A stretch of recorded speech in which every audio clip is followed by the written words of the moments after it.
तो hello defence lovers, स्वागत है आप सभी लोगों का आपके अपने डिफेंस एस्ट्रोलॉजी यूट्यूब चैनल पर। तो आज इस वीडियो में हम भारत और चीन के दो ऐसे खतरनाक हथियारों के बीच एक रियल और रियलिस्टिक कंपैरिजन लेकर आए हैं, जिनका उपयोग अगर युद्ध में होता है तो जाहिर सी बात है कि दोनों ही हथियार अपने दुश्मन के खेमे में तबाही का मंजर मचा सकते हैं। जी हाँ, हम बात करने वाले हैं स्टेल्थ बॉम्बर्स की। स्टेल्थ बॉम्बर्स को आज दुनिया में सबसे खतरनाक लड़ाका माना जाता है।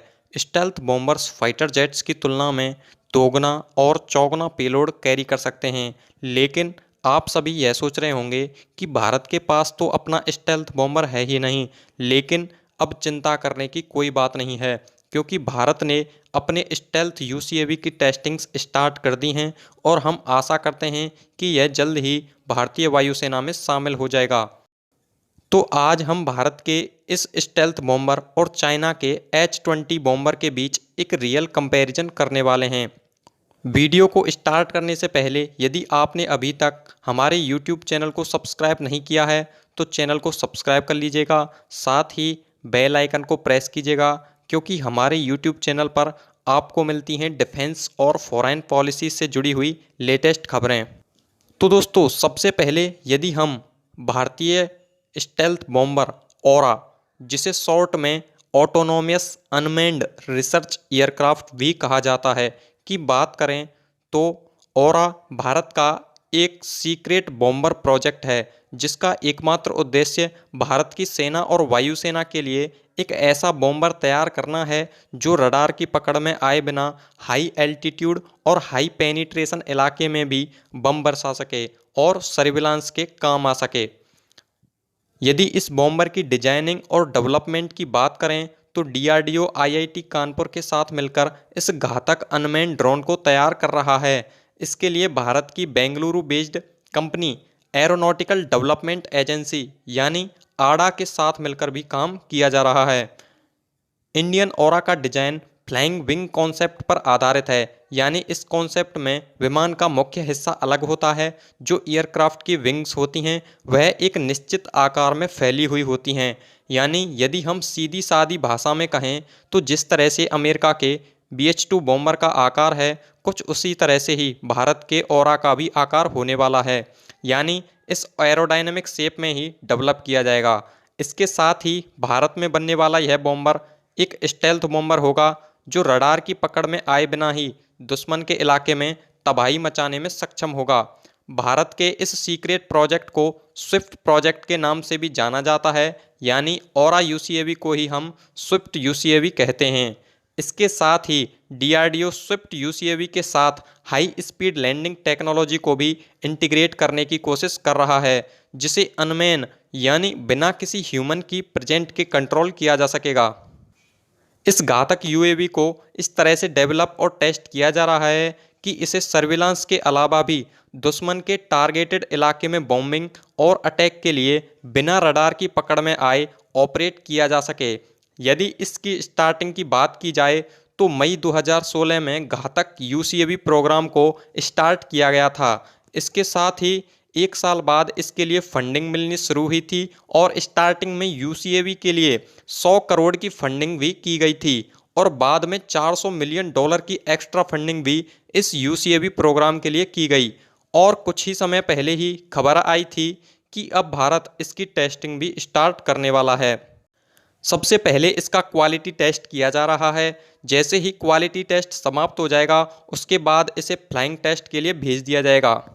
भारत के इस घातक यूसीएवी में इंडिया के द्वारा डेवलप किए जा रहे कावेरी इंजन का उपयोग किया जाएगा, जिसके लिए भारत यूके और फ्रांस के साथ मिलकर काम कर सकता है या फिर देश की स्वदेशी कंपनियों के साथ मिलकर, और इसरो और आडा डीआरडीओ सभी मिलकर इसके लिए काम कर सकते हैं। इसके साथ ही यदि इस स्विफ्ट बॉम्बर के कुछ और फीचर्स की बात करें तो यह एक सेल्फ डिफेंडिंग और हाई स्पीड अनमैन व्हीकल होगा जो 2 से अधिक तरह के गाइडेड मिसाइल्स और बॉम्ब्स को ले जाने में सक्षम होगा। साथ ही 30,000 फीट की ऊंचाई तक आसानी से उड़ान भर सकेगा। इस स्विफ्ट यूसीएवी का वजन 8 से 10 टन होगा, जो 15 टन अधिकतम पेलोड कैरी करने में सक्षम होगा। यदि हम ऑरा यूसीएवी की रेंज की बात करें तो इसकी रेंज 300 किलोमीटर से अधिक होगी, यानी 300 किलोमीटर से अधिक मार करने में यह सक्षम होगा। तो दोस्तों, यह किसी फाइटर जेट और यूसीएवी या फिर बॉम्बर के बारे में ऐसी बेसिक और एडवांस फैक्ट हैं जो किसी भी बॉम्बर और फाइटर जेट की कैपेबिलिटी और पावर को यानी दर्शाते हैं। तो अब यदि हम चीन के H-20 बॉम्बर की बात करें तो हाल ही में चीन ने अपने होटान एयरबेस से H-20 बॉम्बर के फाइनल ट्रायल्स कंप्लीट किए हैं। चीन ने साल 2021 की शुरुआत में ही इस बॉम्बर को लेकर कुछ टीजर्स जारी किए थे, जिसके द्वारा सबसे पहले ऑफिशियली दुनिया के सामने इस चाइनीज बॉम्बर की पहली तस्वीरें सामने आई थी। यदि हम H-20 बॉम्बर के डिटेल्ड फीचर्स की बात करें तो चीन का H-20 strategic bomber stealth features के साथ लैस है, जो चीन के द्वारा डेवलप किया गया है पहला डेडिकेटेड स्टेल्थ बॉम्बर है। यह स्टेल्थ बॉम्बर हैवी पेलोड ले जाने में सक्षम है, जिसकी एग्जैक्ट क्वांटिटी अभी नहीं बताई गई है, लेकिन 2020 में प्रकाशित एक यूएस रिपोर्ट के अनुसार यह 45 टन तक पेलोड कैरी करने में सक्षम है, जिसके रडार की कैपेबिलिटी इंडिया के रफाल फाइटर जेट की कैपेबिलिटी से मैच होती है। यानी H-20 बॉम्बर के रडार को एक अच्छा रडार माना जा सकता है। इसके साथ ही यदि इसकी रेंज की बात की जाए तो यह 5000 माइल्स तक हो सकती है। अब आप यह सोच रहे होंगे कि भारत के औरा की जो रेंज है वो केवल 300 किलोमीटर है, जबकि इस स्टेल्थ बॉम्बर की रेंज 5000 माइल्स तक है। तो आपको बता दें कि इंडिया का औरा बॉम्बर एक अनमैन्ड यूसीएवी यानी जिसे बिना किसी ह्यूमन के ऑपरेट किया जा सकेगा, जबकि चाइनीज H-20 बॉम्बर को ऑपरेट करने के लिए किसी पायलट की आवश्यकता होती है। तो औरा बॉम्बर टेक्नोलॉजी में H-20 बॉम्बर से आगे होगा। इसके साथ ही H-20 बॉम्बर के कुछ एक्स्ट्रा और एडवांस फीचर्स की बात करें तो इसके अंदर स्टेल्थ फाइटर्स की तरह ही वेपन बे होती है, जिसके अंदर बॉम्ब्स और मिसाइल्स को रखा जा सकता है। साथ ही एयरबोर्न फ्रंट पर एक रडार होता है और हवा से इंजन को स्पीड देने के लिए दो स्टेल्थ एयर इनटेकर्स होते हैं, जो इंजन को एनर्जी देने का काम करते हैं। बॉम्बर को स्टेल्थ करने के लिए इसे स्टेल्थ ऑब्जर्विंग मटेरियल से कवर किया गया है। इसके साथ ही यह न्यूक्लियर मिसाइल्स कैरी करने में सक्षम है। साथ ही चीन ने एक रिपोर्ट में खुलासा भी किया था कि यह फाइटर बॉम्बर सबसोनिक स्पीड के साथ उड़ान भर सकता है। साथ ही अधिकतम 4 हाइपरसोनिक टेक्नोलॉजी वाली मिसाइल्स को भी ले जा सकता है, परंतु यह बात कितनी सही है यह किसी को पता नहीं।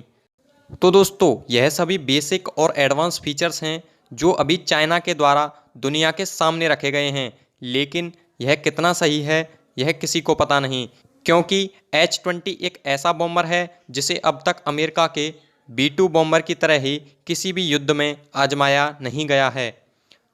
तो दोस्तों, इस वीडियो में हमने दोनों बॉम्बर्स से जुड़े हुए ऐसे फैक्ट आपके सामने रखे हैं। यदि टेक्नोलॉजी और एडवांसमेंट की बात करें तो कहीं ना कहीं भारत का औरा चीन के H-20 स्टेल्थ बॉम्बर से आगे होगा, क्योंकि भारत का यह बॉम्बर एक अनमैन व्हीकल है जिसे दूर से ही कंट्रोल किया जा सकता है।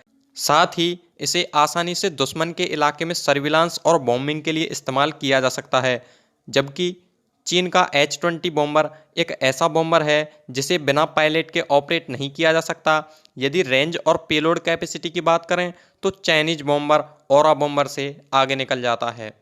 तो दोस्तों, फिलहाल इस वीडियो में इतना ही। आपने दोनों बॉम्बर से जुड़े हुए फैक्ट देखे, अब आप अंदाज़ा लगा सकते हैं कि कौन सा बॉम्बर कितना आगे होगा।